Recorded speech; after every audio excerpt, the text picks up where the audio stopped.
democracy mean for this continent, and how has African politics changed in the long run? We'll be having this conversation with our guests in studio. Live from our city center studios is Ethiopian national Fiseha Tekle, who is also a human rights researcher. Many thanks for joining us tonight.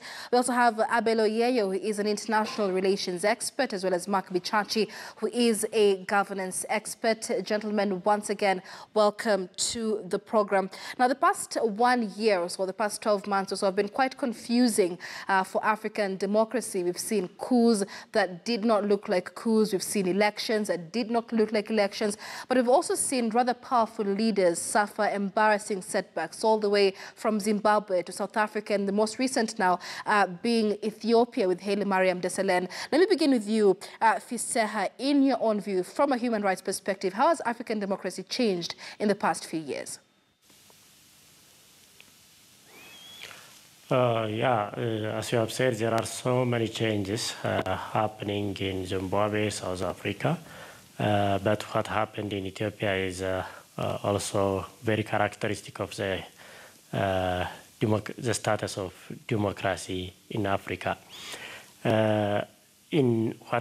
What's happening right now in Ethiopia is that there is a state of emergency, which was declared by the Council of Ministers, and House of People Representatives has endorsed it.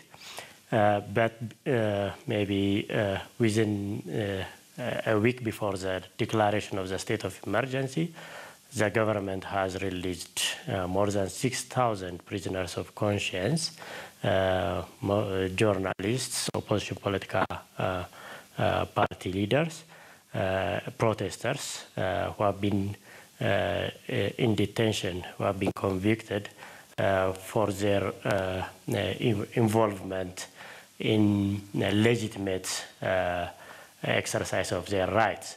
So we have been hoping that there is an opening of political space in the country, but that was followed by the declaration of state of emergency that gave sweeping powers for the command post, which is supposed to implement that state of emergency. Even those who were released, like prominent journalists like Skinder, they were detained last Sunday with other 11 journalists and bloggers. So the state of human rights in Ethiopia is not that much interesting or attractive, but it's very dire. All right. And we'll be getting back to the state of human rights in democracies all across the continent. Let me come to you, Mark, especially from a governance point of view. The United States Congress will finally be voting on a human rights resolution there against the Ethiopian government. It is a great step in terms of respecting human rights and inclusive governance in Africa. And just before all this commotion, you had the Prime Minister, Haile Mariam Desalegn, saying the release of the 6,000 prisoners there who were viewed as dissidents of the government was to increase the political space in the country. How much of that are we seeing in Africa, increasing the political space, giving space to dissidents to openly speak out against the government of the day? You know, one of the things that has happened in Africa for quite a while is we are torn between two paths. Number one, we are torn between the path of what the West considers democracy and what the West considers as good governance. And then we are torn between our African traditions, our African tribes, and our African way of doing things. And then in between there, we have got this lineage of dictators, if you will, who vary from the Wegeweris of the day to the Ethiopian government as it is. Now, the reality of the matter is the decision by the now former Prime Minister of Ethiopia was a political decision. It was a decision based on pressure he was receiving from demonstrations within his own country all the time. Was that statement that he made genuine? No, it was not, because the reality of the matter is we can now see that these people are being rearrested. Now, the statement from the United States has to be backed up with action. action. And the United States and much of the West has this habit of saying things that they're not willing to back up with action. If they were talking about putting sanctions on Ethiopia to force them to treat their citizens and give them their rights in the correct manner, then we'd be talking a different story. But this is the case of the dog which barked, which had no teeth. So what needs to happen in Africa is, number one, I think Africa needs to develop its own form of democracy. We need to decide for ourselves, each African country, what works for us. And that's the truth even in the West, because in America they'll tell you they practice direct democracy, whereas they do not, because Hillary Clinton won the popular vote, lost the college vote, and Donald Trump is president. In the UK, they have a monarch. In Switzerland, they practice what is direct democracy. What is the democracy for Africa is the question we need to ask, and not depend on the West to dictate to us, to tell us what kind of democracy we need to have. All right. Abba, I'll come back to you, Mark. Abba, let's come to you. I mean, depending on who you speak to, those who say African democracy has come quite a long way since the 1990s. Some, though, would say that the past year or so has shown Africa's potential to backslide in terms of democracy. What lessons would you say Africa has had to learn, especially from the past 12 months, where we've seen quite a lot of revolt from African citizens? No, thank you so much. Now, there are a couple of lessons I think we can be able to learn from what has been happening over the last, let's say, 1 year. Now, lesson number one, the potential to backslide in young democracies is always very high. And, you know, Kenya is an example. You remember during the presidency of Kibaki, especially his first term, that is from 2002 to 2007, there was a lot of space around here.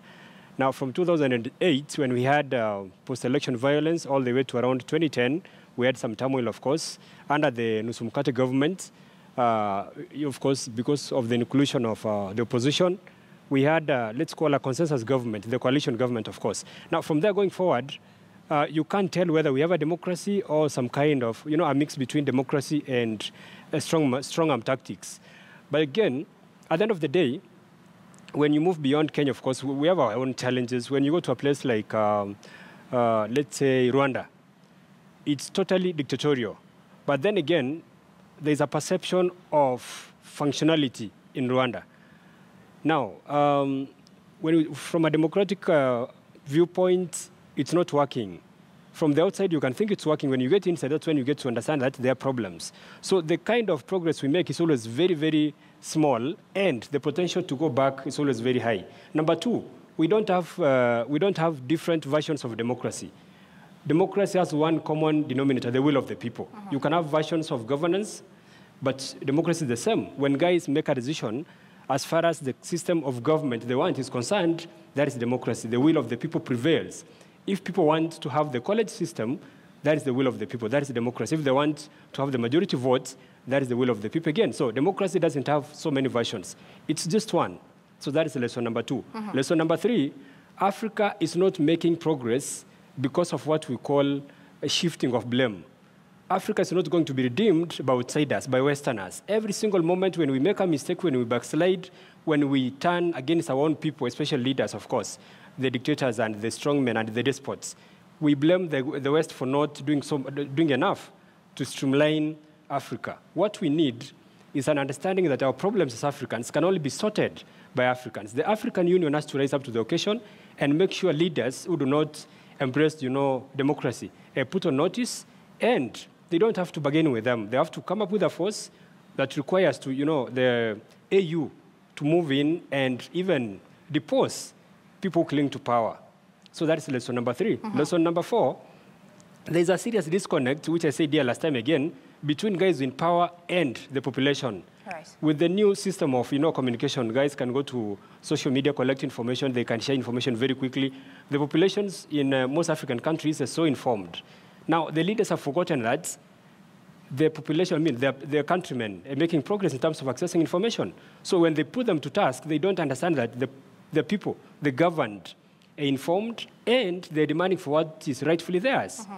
So when they cling to the old ancient systems of administration, they get rebellion. All right. Let me just stop with you. I'll be coming back to you. But that disconnect between the leadership and the citizens is something that has led to feelings of political exclusion. And it is a problem, or a big challenge, rather, that many democracies, if not all democracies across Africa, are dealing with. Let me come to you, Fiseha. Ethiopia is one of Africa's strongest economies, a great security ally to the West, but rights groups as well as opposition have hit out at Somalia in terms of committing gross human rights violations. The very same thing that leads to feelings of political exclusion, the very same thing that has led to talks of cessation in several countries across the continent. In terms of human rights violations, are we finally seeing Africans saying no to the old order and beginning to bring old leaders to book?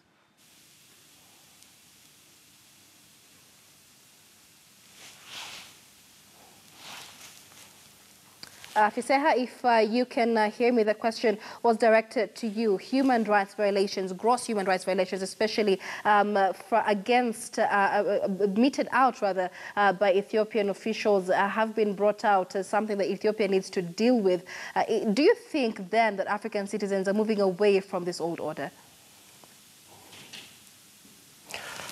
Yes, what's happening in Ethiopia is showing that if the hyena has been chasing you for long, you will lose your fear at some point. So the Ethiopian people have been subjected to human rights repressions for 27 years since the coming to power of PRDF in different forms. But the human rights violations have worsened in the last 10 to 13 years after the 2005 election. The government has adopted the anti-terrorism proclamation, which is targeting opposition political parties. There is a stifling of dissenting voices in the country, such as the civil societies, journalists, independent media.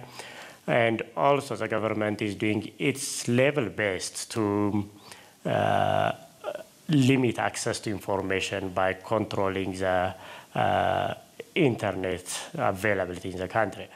So after all this, the people are taking the cause to their hands. They are demonstrating in different parts of the country, especially in Oromia.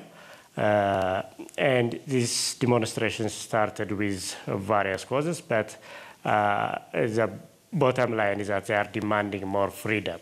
So what Ethiopia case shows is that when repressions pile up, people develop their own form of resistance, as we see in different parts of the country, mainly Oromia and Amhara. All right. Let me come to you, Mark, in terms of a governance, from a governance perspective.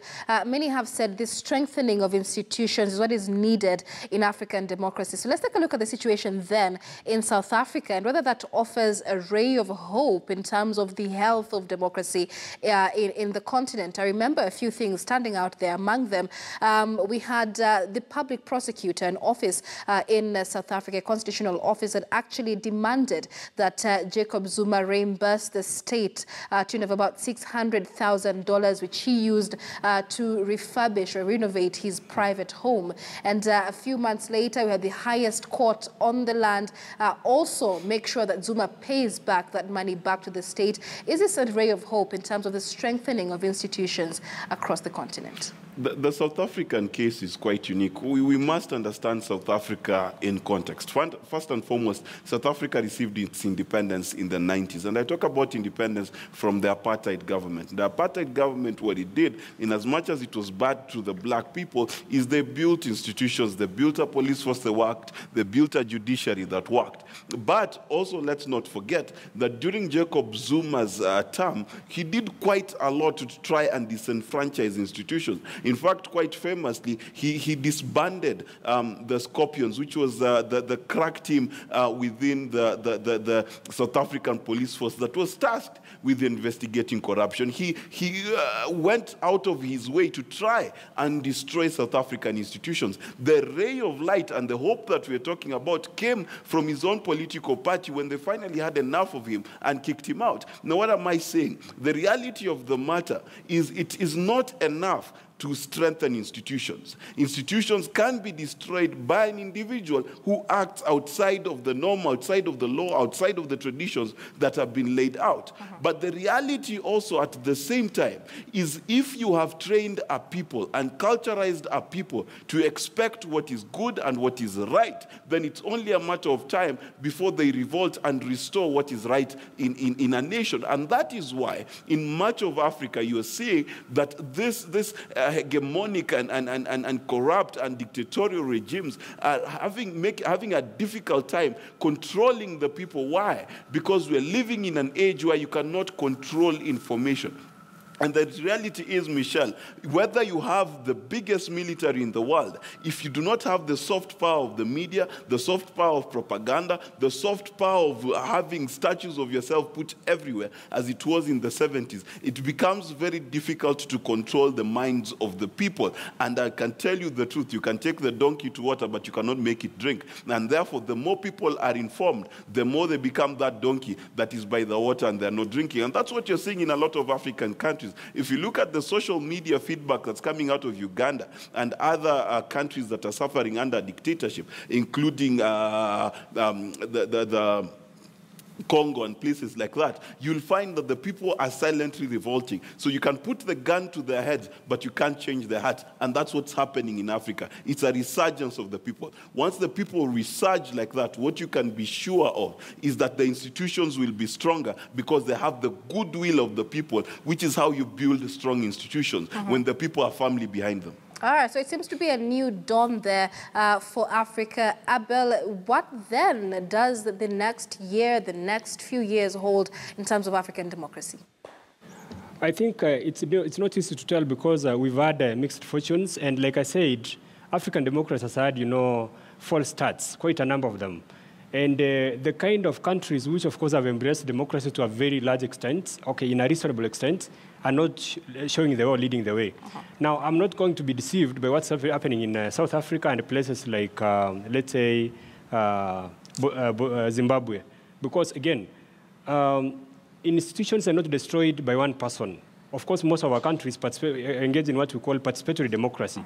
It's always a cartel. It's always a group of guys who come together, either in parliament or in some other level of government, to, of course, scuttle and derail institutions, which, of course, again, leads to circumventing of the will of the people. Now, again, when you look at what we call young democracies, at some point you can see a ray of hope, but then it disappears at some point. South Sudan, the newest democracy, of course, the newest country, which was founded, I think, in 2011, left us with so much hope. But after a while, we realized it was false. And so it's not easy to tell what we're likely to expect.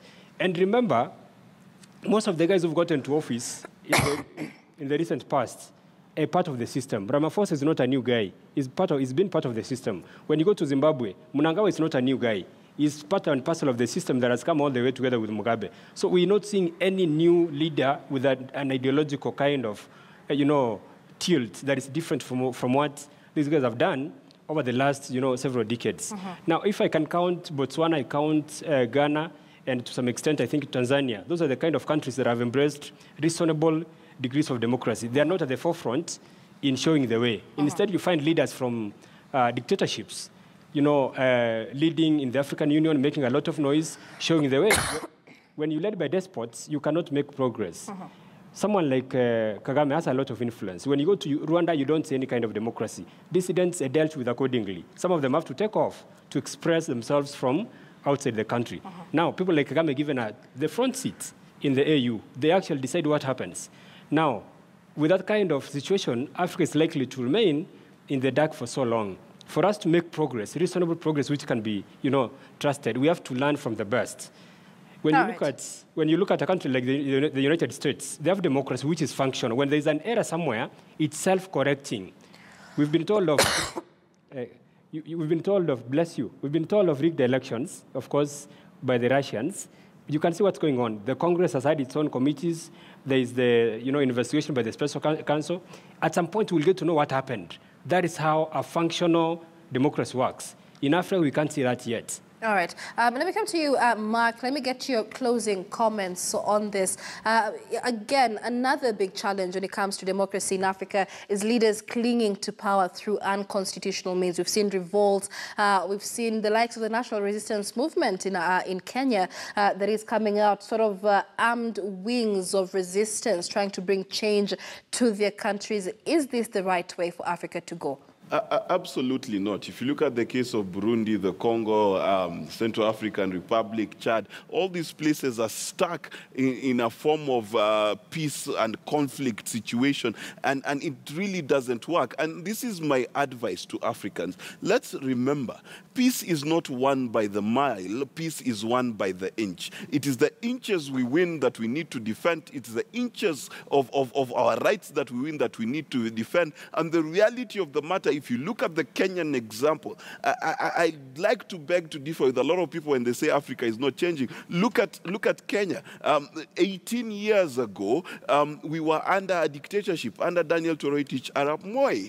When Kibaki came, we took an inch. We began to develop infrastructure. It became a norm. We began to change our laws. It became a norm. Parliament began to have a voice. It became a norm. Media got its voice. It became a norm. What are we doing today? We are fighting to keep those inches. Listen, you cannot live life by the mile. You live life by the inch. So every inch of democracy that Africa has won, every step we've taken forward needs to be defended, needs to be guarded, and we need to keep moving forward. It does not matter that you've changed maybe from Gabe to Mnangagwa. Let me tell you, there's a small inch. What is that small inch? That he's promised the possibility of free and fair elections in Zimbabwe. There's a small inch in South Africa. Zuma today is going to face a court and answer for his crimes. Those are the inches we must look at. Those are the inches we must guard, because prosperity does not come by the mile, it comes by the inch. All right. Fiseha, very quickly, as we wind up, Ethiopia will be getting a new prime minister in the next week or next few weeks or so. What hope is there for Ethiopia in terms of strengthening democracy, especially when it comes to safeguarding human rights? Yeah, there are prospects. There are many things the Ethiopian government can do better. Especially those laws that are constricting freedom of speech, those laws which are impeding freedom of association have to be changed. So the situation in Ethiopia has a lot of space to be improved, to improve, and the new prime minister has to do that. If he or she is determined to bring tranquility and peace to the country. Without that, there is a chance that what we saw in Moyale, the influx of 10,000 of Ethiopians to Kenya is going to happen in large scale.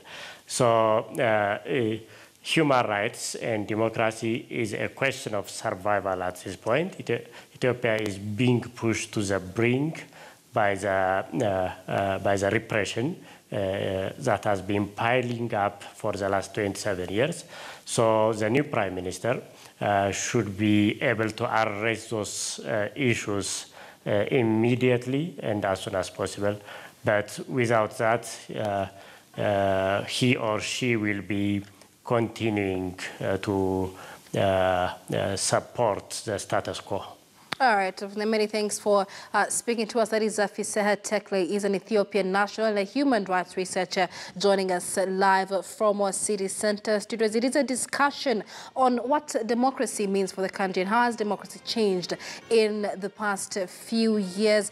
We've been speaking to Ebel Oyeyo, who is also an international relations expert, as well as Mark Bichachi, who is a governance expert. Gentlemen, many thanks for joining us on Bottomline Africa tonight, and many thanks to you for watching at home. My name is Michelle.